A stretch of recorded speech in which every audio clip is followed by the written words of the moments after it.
Um dia na história com Carlos Bastos. Mr. Gorbachev, tear down this wall. I have a dream. Aqui, posto de comando do movimento das Forças Armadas. É fazer a conta. Houston, we have a problem. Yes, we can. And now for something completely different. Já aqui falámos de Júlio César, que foi tão importante que mais tarde César foi usado como um título e não apenas como nome por todos os imperadores romanos que vieram a seguir. E não foram só os imperadores romanos que usaram o título. Os alemães tiveram os seus Kaisers e os russos, por exemplo, tiveram os seus czares. E já que falamos na Rússia, ficamos por lá, porque foi a 21 de fevereiro de 1613 que Mikhail Romanov foi aclamado como czar. Foi o primeiro czar da Casa Romanov. Ora, em 1613, a Rússia vivia num clima de grande turbulência. Num curto período, assistiu-se a uma sucessão de aspirantes a czares que tentavam assumir o trono, enquanto o país era atormentado por fome, doenças e enormes desigualdades. Cansados de instabilidade, à boa maneira russa, o consenso era que o povo precisava de uma mão forte para trazer de volta a ordem.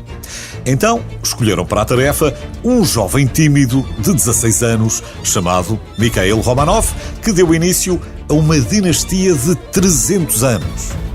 E se era uma mão forte que queriam, foi o que tiveram. Os Romanov exerceram poder absoluto sobre a Rússia até à Revolução de Março de 1917. Já se sabe que com um grande poder vem uma grande responsabilidade. Mas no caso russo, ficamos só pelo grande poder, porque, por estarem acima da lei, a lista de disparates que os czares fizeram daí para a frente é grande. Vamos a alguns exemplos.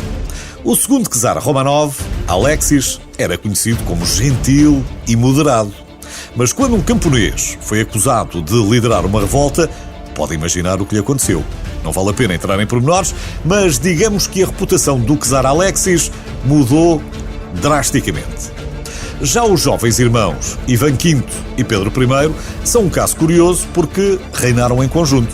Bem, na verdade, era a sua irmã mais velha, Sofia, que se sentava numa cadeira atrás dos tronos e sussurrava as ordens. E não foi em sentido figurado, era mesmo assim, literalmente. Pedro o Grande, por outro lado, foi um czar prático, que resolveu poupar nos custos com o pessoal e então deixou de contratar carrascos. Era mesmo ele quem cortava a cabeça dos seus inimigos. Pedro o Grande também tinha uma grande paixão pela educação e um dia aproveitou para juntar as duas coisas. Decapitou a sua amante e aproveitou a oportunidade para dar à multidão uma aula de anatomia. Já a Imperatriz Ana gostava especialmente de armas de fogo e adorava disparar sobre tudo o que mexesse, principalmente pássaros. Por outro lado, gostava muito de se divertir à conta da sua corte e às vezes obrigava os nobres a usarem penas, a andarem de uma forma tonta e a sentarem-se numa espécie de ninhos. Ora, sabendo que ela gostava especialmente de disparar sobre pássaros, eu, se fosse um nobre russo, ficaria preocupado. E acredito que muitos também ficaram. A Imperatriz Elizabeth pintou o cabelo. A coisa correu mal e ela teve de rapar a cabeça. Como não queria ser a única, obrigou toda a corte a fazer o mesmo. De Catarina a Grande, nem vale a pena falar, tal é a fama. Ainda hoje. Mas podemos ainda falar de Nicolau I, que criou uma polícia secreta para vigiar os seus cidadãos. Nicolau I, ainda assim, achava que a polícia não fazia um grande trabalho e de vez em quando partia ele em missões secretas pela Rússia. Tanto quanto sabemos, apesar de ser picuinhas, não era particularmente brutal. E certa vez, numa escola, repreendeu o diretor por ter alunos feios. Mas a coisa ficou por aí. Alexandre II quis ser um bom czar e teve a audácia de querer acabar com o sistema de servidão na Rússia, levando a 7 tentativas de assassinato contra ele. Houve apenas 7 tentativas, porque a última, em 1881, foi bem sucedida.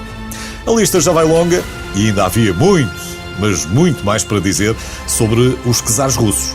Mas para terminar, vale a pena recordar um dos mais famosos, Ivan IV. Antes dos Romanov chegarem ao poder, Ivan IV governou a Rússia de forma tão sangrenta e tão brutal que o seu cognome diz tudo: Ivan o Terrível. Mais uma vez, não vale a pena entrar em detalhes, mas vale a pena dizer que ele foi o czar preferido de Stalin. Fica a pergunta no ar: qual será o preferido do Sr. Putin.